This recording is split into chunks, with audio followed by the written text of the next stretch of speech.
Incremental routines. Let's continue the Supermemo course, the pleasurable expansion.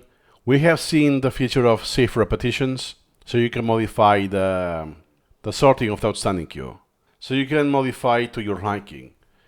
Also, make sure that when you do this, on the sorting you have the auto sort repetitions turned off. That you don't want this sorting criteria, proportion of topics and priority. You want something else. Easy. View, outstanding. I want to be by interval. The longest, in my case, is more than 1500. You sort this on the element browser because now the contents of the element browser is the entire outstanding queue. So I can just go to tools and save repetitions. And now it will be sorted by interval. We can double check that. Here you go, 4 years, 4 years to 2 months, 2 months 10 days, 9 days, and it will be going smaller and smaller. I can go once again, view outstanding.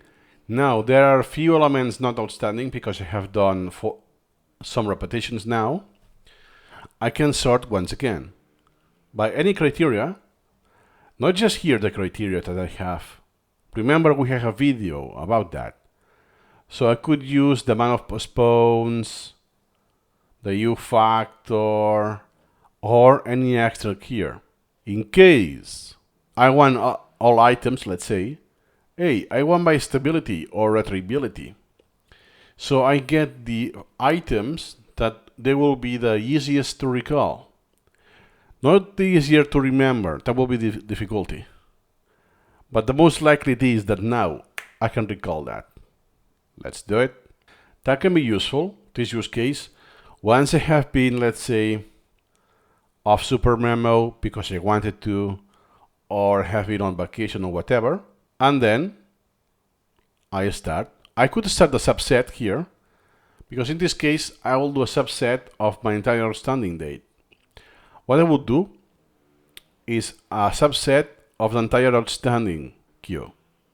So it's the same in practice, it's the same as if now I just go with my outstanding queue. It's the same, those are the same elements. Nice. Instead of doing that, I will cancel and I will go and click on learn. What else do I have?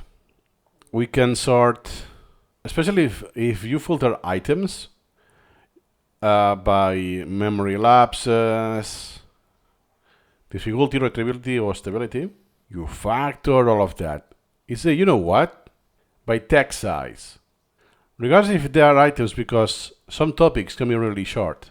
And now are the longest, sorry. So I will need to do it once again. Sort by size. Text size. Do you see my nodes, brain lateral? So I could also get topics. So now I will save it. Save the repetitions. Keep in mind I have almost 40,000. It's quite a lot. So now I will be getting this. That's another use case that, hey, I don't want to modify anything. I want to resort. And whatever I have outstanding, I want to see it in a different order. I could achieve the same result without actually saving the repetitions and just do the subset right away. I'm doing a subset of the outstanding. Everything here in this element window, it's outstanding today. So what's the difference? Well, I'm not in a subset. I'm just doing my outstanding. Now I get the shortest text. Usually, especially if it's topics, you go with what is fastest. There's almost nothing to read. You get the point, right? Since I'm not doing a subset, it's my entire outstanding, I can do whatever. Now I can add a subset, let's say business, to my outstanding. So I will be getting business, regardless of the length, the size, and the shortest.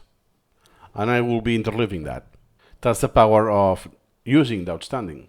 A queue, not just a subset. Or any other flow we have seen before can be added. Let's say that I want to cram. I can add material to the outstanding by using add all to outstanding. So we'll have what I require because I have a deadline and the shortest elements of my outstanding. So I can interleave both. Or remember that, oh yeah, now I'm hooked with fasting. I want to dig into that. Easy. I can add the elements from a search of fasting to the outstanding. Because now, if I add, let's do it. So I already did those branches because it's the same day for me during shooting the videos. I will need to select something else. I will do this one, dyslexia. It's very good because it's usually they're very long and it's the same topic. So what I will do, yeah, those topics memorized, add this to the outstanding. I don't even know if they're outstanding or not. Oh yeah, yes they are. Oh wow, the next repetition is today. That's very fishy. So let's do it.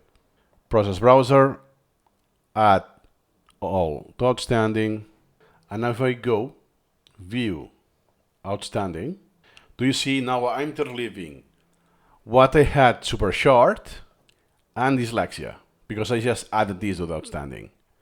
Super short, super short, super short, dyslexia. Short, short, short, short, dyslexia. Do you see? It's 1 every 4. For me already works. This ratio is already desired for me. You can customize it to your liking. But that is the use case of safe repetitions. Now I can customize my experience further because I'm not using a subset. I'm using the full queue. And let's say that I do this today, then tomorrow it will be as easy as when I open Supermemo again and the day cut off, so the outstanding refreshes, I reactivate the sorting criteria. I reactivate the auto sort. Repetitions will be sorted at the beginning of each day. Oh man, I already started the day, right? Because I already opened Supermemo. No worries. Sort now. And now it's sorting again according to my sorting criteria. So now I have undone everything I did. If nothing have happened. Remember one detail, not exactly.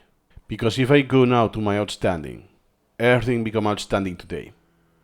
And I had material up to from 2 years ago. So it doesn't stay exactly how it was. There's this tiny detail.